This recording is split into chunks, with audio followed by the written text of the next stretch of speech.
I can't believe they actually aired this. PBS has awfully lost it. Before we hit play, look at how they ruined PBS. It's actually painful for girls and boys who grew up with the old show. What's this? Charlie Brown and Linus, and the kid actors mostly do unedited takes. Alright, so now you should have known something was wrong with PBS Kids the moment that the logo became a corporate forgettable nothing burger. Or maybe it's when they started making shows that have literally zero cultural impact. Why would anybody hunt the weather? Or perhaps when they brought back Ruffman, a cartoon dog who used to host one of the most genuinely mental game shows in children's television history, and then they turned him into a sponsor mouthpiece for artificial intelligence. Ruffman here. Today, I have Why in the world would y'all do that? What made y'all do that? Oh my god. Y'all ruined the good. Oh, rough. Y'all ruined my childhood. Y'all ruined it. a poem for you written by me with help from an AI. I can't look. We'll get to that. I can't look at it because it can I start didn't me grow up with until. classic PBS Kids. Never watched a single episode of Peg and Cat as a kid. Never saw No, Cyber you Chase never on telly watched after that? school. My childhood was CBeebies, CBBC, Who is Tracy CBeebies? Beaker, Horrid Henry, Shaun the Sheep, Oh Charlie wait, I and remember Lola. seeing some. PBS I remember Kids that was this too. entirely American thing. This simply didn't exist in my world. But here's Yeah. what's weird. I still What? know PBS Kids, or at least a version of it that existed in the 2000s and the 2010s, through sheer cultural osmosis. You see the memes about Arthur's Fist, someone mentions Word Girl, and you end up watching it and realizing it's pretty bloody brilliant. This shared nostalgia for a golden do age actually of realize, educational dang, they television actually that apparently brilliant shaped on what an they entire do. generation. But then I started hearing something else over the past What? few years. PBS PBS Kids is is dead. Why modern PBS Kids is now doomed to fail. So, naturally, I got curious because, well, I'm a nosy bastard. I started looking at the current PBS Kids lineup. Yeah. Shows like Work It Out Wombats, Lila The current PBS Kids got Wildcraft, Lolly Loop. I don't know what that is. I know Nature Cat. I do know Tiger, whatever. Don't know Almost Waiting. Don't know who called, and I don't know that. They're in the Loop, Weather Hunters. And I couldn't help but Who wonder, in the will kids still be is talking Weather about Hunter? these shows in Like, 20 did y'all years? ever watch Will that anyone show? have YouTube channels dedicated to wombats like Matt Neff does about Arthur and FUDW? Now, some of these newer shows, Carl the Collector for one, are genuinely good. But that might just be the exception. I gotta ask y'all, what era PBS y'all in right now? Like, y'all love the modern, old-time PBS Kids back then, when y'all were growing up? Or y'all like the current, now PBS Kids right now? Proves the rule. But before we get onto these newfangled shows, you've got to look at what happened to Ruffman, because it ain't pretty. Part 1. The slow death of Ruffman. Fetch with Ruffman was classic PBS Kids at its best. It ran from 2006 to 2010. A live-action game show hosted by an animated dog, which is a genuine concept, good. but like, Ruffman. Hit man, subscribe bro, for more deep dives on American TV from a British it's been a point long of time view. since I watched that show, but I remember watching it before. I remember hearing it, but I don't remember like too much of it. I just know like Funhouse. That's roughly the watching energy. it, Ruff watching was it. neurotic and sarcastic. The kind of Neurotic? character who'd panic Sarcastic? over point tallies and get comically outwitted by the kids. Jim Conroy voiced him and every other animated character on the show. There was a cat called Blossom who operated the camera and never spoke. Kids did real challenges. The show even won an Emmy. Then it got cancelled because, well, you guessed it, PBS ran out of money, which is a recurring theme with this lot. I Ruff never expect resurfaced PBS Kids to briefly run in out of money like that. 2014 in a series of web shorts called Humble Media Genius. Humble Harmless stuff Media. about internet safety and not texting while driving. Then in March 2024, a second season dropped. Fans were excited for about 30 seconds. What they got was a series of... So y'all was excited for 30 seconds, but only got like a short animated feature of it, but not like a whole episode. Like y'all waiting for a whole episode, and they said we can't do that. The Ruffman was going to get canceled regardless on the episode was good or not. shorts, funded in part by Microsoft. It enthusiastically teaches children how to use AI chatbots and voice assistants. Hallie is an artificial intelligence assistant. So Ruffman was the one who started telling kids how to use AI. thing. Blossom I is thought gone. it was something no different. explanation, just gone. Replaced by a talking blue cat called Lupine. I'm who's looking at voiced my by here someone because I else think entirely. there And was this something. brings the whole Oh, dynamic right, of the right original, where Conroy did every voice. The animation is flatter and cheaper. The writing has been completely defanged. The neurotic, bumbling, funny character has been smoothed out into this chirpy, tech-positive mascot who explains algorithms with the enthusiasm of a corporate training video. I don't think it shows the real rough or tells me much about media. Oh, now it's hopeless. You know, you could get some help from artificial intelligence. As one fan on Reddit put it, frick it. I just saw the new episodes and I had to throw myself off the screen. When people are swearing about a PBS Kids show, something has gone properly wrong. Ruffman is basically the whole PBS Kids problem shrunk down to... what I'm hearing is kids don't like it where you switch up the old modern way that the show actually built them up and was started. And I think people he had a soul, they took it that out, and they replaced it with a Microsoft sponsorship and some talking points about AI safety. He's still technically the same dog, but he's not. Really. Smash that like button if you want me to do a deep dive on what the hell happened to Ruffman. Bro needs investigating. So, after seeing what they did to Ruff, I assumed the whole network had just gone to hell. I was expecting the worst. Rock bottom ratings, scathing reviews. Except that's so you not what I expect them found to at all. Part 2, going rock the bottom paradox. after A modern Ruffman? show, Weather Hunters, the Al Roker climate show that premiered in September 2025, has an 8.8 out of 10 on and this is a IMDb. new show? That's higher than a classic PBS show like Arthur. Wait, Scored this a gotta be a new show. 7.4, higher than There's Curious no George way at 7.2. never Absolutely remember Francis watching Clifford this. at 6.5. Even beats Cyberchase at 6.9. Carl the Collector, There's no way another it beats modern Cyberchase. PBS Kids first show, centered entirely Who on an is Carl autistic lead the character, Collector? 8.4 out of 10. More modern PBS shows score super high too. Lila in the Loop, 8.5. Working Out Where's Wombats, Lila in the Loop? 8.3. So, according to the I actual data, swear, PBS Kids is I making better didn't watch television most of than the the- golden age that everyone's nostalgic for. But Marvel numbers cartoon. don't lie. I even Right? seen But the pull back a bit and you current notice something. PBS Weather Hunters has Kids shows. 77 reviews. Carl the Collector has 167. Compare that to Arthur with over 17,500. Or Clifford with Wait, 7... Wait, what? Hold on. Oh, now I can see like the rating and I see it now. I more see than it. 6,000. Arthur's ratings might be lower, but the numbers actually mean something. A high rating from 77 people doesn't actually show you if a show is good. It actually tells you that almost nobody is That messed watching. up. Arthur has had 25 so years it's for people telling to you, grow like, up and go rated almost on a lot of people IMDb. watching, Weather Hunters is but at not about a lot 5 watching months. But it's not like Weather Hunters is trending upwards and just needs time. It's barely registering. Conversely, shows like Odd Squad were generating fan communities and online Yo, Odd Squad will still generate the same amount of rating in any way. while they're on. And the current lineup doesn't seem to be doing that. Shows like Lila in the Loop exist in this weird space where they're technically good, measurably good even. But so they completely like fail to penetrate measurably culture in good, any meaningful probably way. good, And but that they're not like disconnect is high fascinating rating because good. it suggests something's fundamentally broken here. Broken beyond way more than just this new thing's bad. Because this new thing, it isn't bad by traditional metrics. So what's actually going on? Part 3. PBS Kids are not bad. There's an It entire just, wiki page they dedicated they, to PBS like, Kids. I don't know what 2022 it to is, but present. it's something Reads like an different. obituary. I I mean, literally, the tone is that feudal. Here's what users are writing. Most of their new shows nowadays focus on protecting the environment, learning about cultures, or learning to be a good person, which, while not necessarily bad, can get bland, repetitive, and tedious. It can actually get bland. Educational like bland shows in the being background, educational and and bad all scene, that. and But then it'd it be gets hard to like harsher. They see. list a ton of classic shows. Ready, Jet, Go, Ruffman, Maya and Miguel, Dragon... Wait, Ray Jet Go? Where Ray Jet Go? I don't know nothing about Ray Jet Go. I know Maya and Miguel. I have seen that. I have seen Thomas and Friend.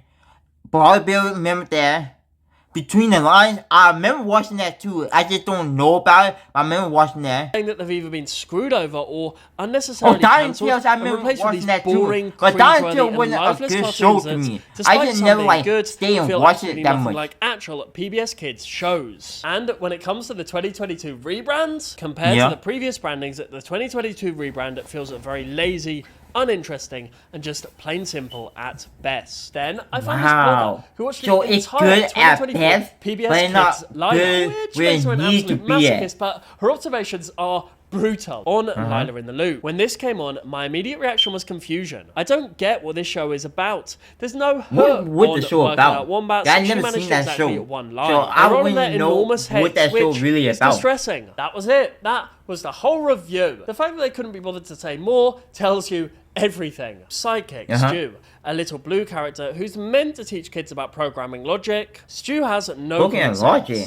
He is simply a programmable entity. That's your lead That character, don't make any sidekick? sense At at least all. a sidekick like TW from Arthur stays in the memory. Part 4, the real Wow. problem. As I've been updating my knowledge on classic PBS for this video, I thought it was Yeah. only fair if I sat through several episodes of these new shows to see if I was missing something. I know Illusion. it might sound harsh, but So I you're think missing it's true. something. Kids today, they're not going to be able to remember these shows. It's obviously more Yeah. complicated than PBS Like the Kids current went shows, back. I would The not current lineup remember. skews much memory. younger than the old But days. if we're Almost talking about exclusively back in the preschool. days, The shows are designed before I with grew up, sensory-friendly hey, patterns, I slower remember pacing, most of very them. I clear remember educational all, objectives, and most of them, but honestly, not all. there is But I remember genuine innovation all, happening. maybe Carl all of the them. Collector employs autistic actors at every level This of one I production. don't Writers, animators, advisors. don't remember It watching spent it. 9 I don't even years in know development, nothing which, about the in show at television all. terms, is roughly the same as building a cathedral. The autism representation gotta is be so new. authentic. The one PBS advisor who was recently diagnosed said, "I wish this series existed when I was a kid." And other shows. Yeah,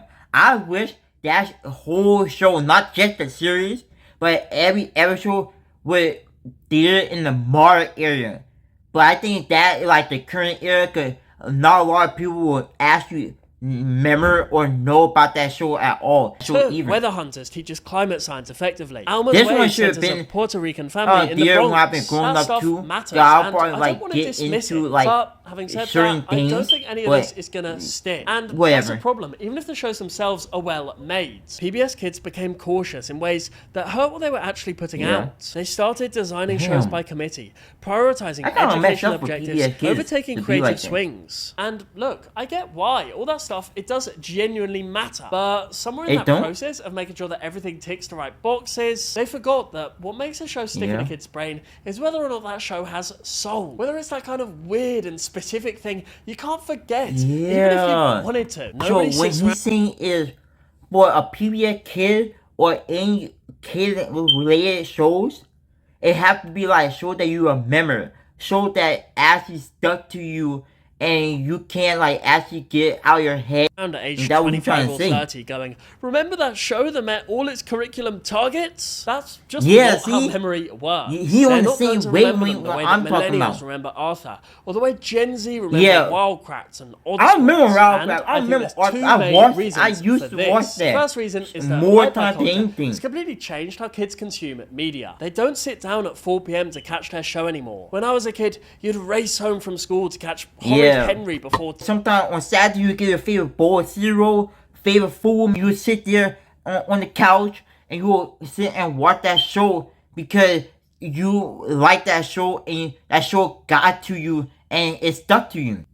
That was an event that mattered to you. Let me know in the comment section. What show did you love to watch when you came home from school? Get typing in that comment section below. Anyway, Yeah, kids what he nowadays, say? they scroll What show through you Netflix love and when YouTube you Kids was a and kid? Disney Plus. Drop it This down in the comment endless right now. algorithm feed designed to keep them watching until their After eyes the, glaze video over and their parents start questioning their life choices. PBS Kids was built on the idea of scheduled, shared programming, but that model is basically dead now. And you can't really blame PBS for losing a fight against Coco Melon and brain rot AI slop on YouTube Shorts. Yeah.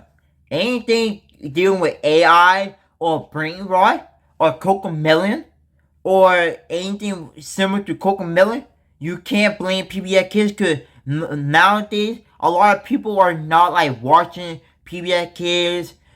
When those platforms run on algorithms that would make a gambling company blush. The second reason, and honestly, the What is more the important second one reason? in my view, is that these shows play it way too safe. Safe, by the way, in ways that make them You too unmemorable. safe? Even to the kids What who are are you talking actually about? watching them. Let me show you what I mean by looking at the Yeah, visual yeah, yeah. homogeneity of the entire lineup. They all look fine and professional and inoffensive and completely They do. unobjectionable, which is to say it looks quite boring if we're being totally honest. Now, compare compare that to the wild variety of classic PBS Kids shows in the 2000s and 2010s, where every show looked completely different from every other show in ways that were immediately recognizable. Arthur had that hand-drawn book illustration style that looked like Mark Twain's actual illustrations come to life. Between the lines was this absolutely mental puppet animation live-action hybrid that shouldn't have worked, but somehow did. So if the intro not that good, if the cover of the show not that good, then like,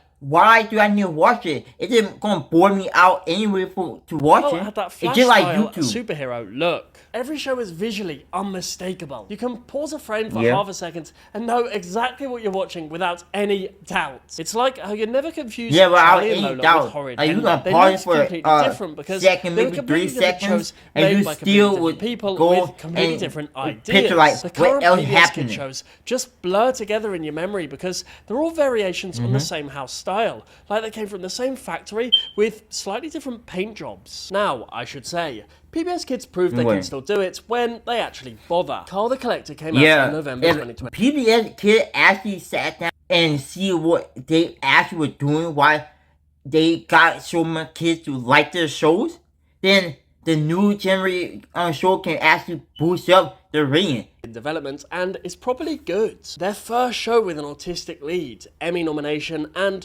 a fan base that goes way beyond toddlers. Autistic adults are watching it and saying, this is the first show where I've ever felt seen. It's got 3 autistic characters who are all autistic in completely different ways. autism? Carl's verbal and stims with his fingers. Lotta has sound hypersensitivity, and Paolo is non-speaking device, which is a PBS Kids first. An autistic professor sat in on every episode from start to finish, changing things like 4 days to 4 days, 11 hours and 56 minutes, because that's how Carl actually say it. His parents are divorced and nobody makes a fuss about it. His friends argue with him, get it wrong and figure it out. It's modelled on Peanuts. Carl and his mate Sheldon are basically Charlie Brown and Linus, and the kid actors mostly do unedited takes, so they sound like actual children rather than tiny adults reading a script. Modern PBS Kids deserve credit for having the guts to build an entire show around neurodiversity without making it feel like homework. It really but not giving that vibe at all. Don't do this. They're neither this brave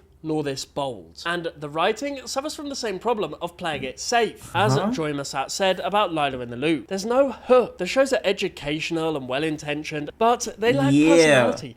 Like, what he's saying is, if you don't got a steady hook, a quick hook to grab the people's attention, grab them a reason to actually want to watch that video, then what you're doing? Any energy that make kids actually care about the characters beyond just passively watching them. Nature Cat was a house cat who was terrified of water but desperately wanted to explore nature anyway. That's funny and absurd and memorable because it's such a ridiculous premise. Peggy and Cat had this whole thing where they solve math problems through song, which sounds like it shouldn't work at all, but somehow did because they committed to the book completely. But can you name a single character from Working Out Wombats and describe their personality or what makes them interesting as characters, rather than just being educational vehicles? I certainly can't. It's just wombats who work things out, which is exactly what the title promised, but also somehow less than you'd hope for, because they're just competent problem solvers, and that's it. There's nothing memorable about them. Beige and pleasant content that washes over you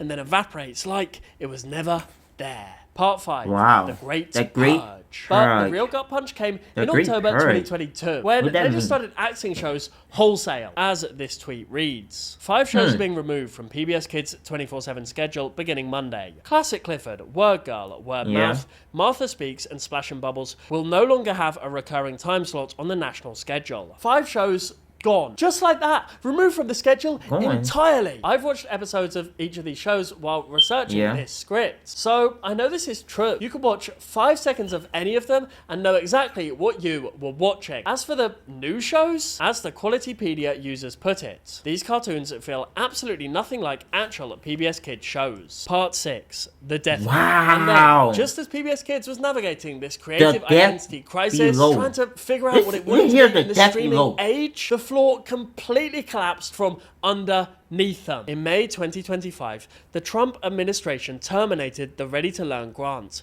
a program that had been running continuously since 1995 and provided seed money for PBS Kids' educational content development. The Department of Education called the grant funding woke propaganda, despite the fact that the grant had been awarded during Trump's first term under Secretary Betsy DeVos, which is quite ironic when you think about it. Then, in July 2025, Congress passed a rescissions package, eliminating all $1.1 billion in CPB federal funding. Wow. The Corporation for Public Broadcasting announced in January 2026 that it would cease operations entirely, just shutting down. Done. The impact on PBS Kids has been absolutely catastrophic. That kind of messed up. The impact on PBS Kids could crush them forever. I feel so bad for PBS Kids now. 30% staff reduction across PBS Kids happened almost immediately. Over 80 educational games were removed from the PBS Kids website because there was nobody left to maintain them, which is particularly grim when you consider how much work went into developing those. And the new show pipeline was cut in half because there's simply no money to develop new programming at the scale they used to. PBS Kids SVP Sarah DeWitt told Education Week, "Right now, I'm looking at 2027 and we don't currently have a show that we can launch." Jesse McMahon. So right now, they barely gonna have any show that they can launch before next year or when the next year comes. So 2027 not gonna look that good for PBS Kids anymore.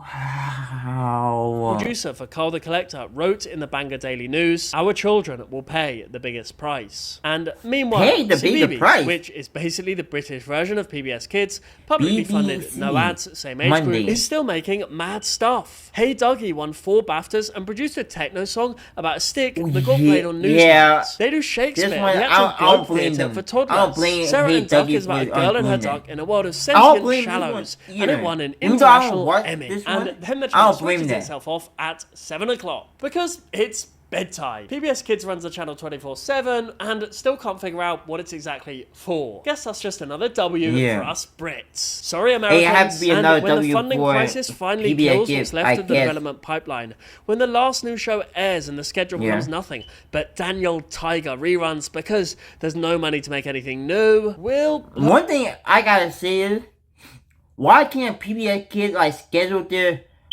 current shows after kids come out of school, or when kids going to bed? Look back and realize something quite sad. I can still remember every episode of Shaun the Sheep I watched as a kid. I can still quote Horrid Henry, and I can't help but doubt that anyone's going to be saying that about Work It Out Wombats in 2045. The final Ready to Learn funded show at PB&J premiered on February the 2nd at 2026. After that, the pipeline goes dark. Nothing coming. Empty schedule streaming into the future. Cartoon Movement made a fantastic video called "The Problem with Modern PBS Kids Nobody Talks About." So do go and check that video out. Yo, if that video was wild, you haven't seen anything yet. I put my funniest reaction right here in this playlist, and YouTube thinks you will love this special video next. Click one of those, hit the sub button if you are new, and I'll see you in the next one. Peace.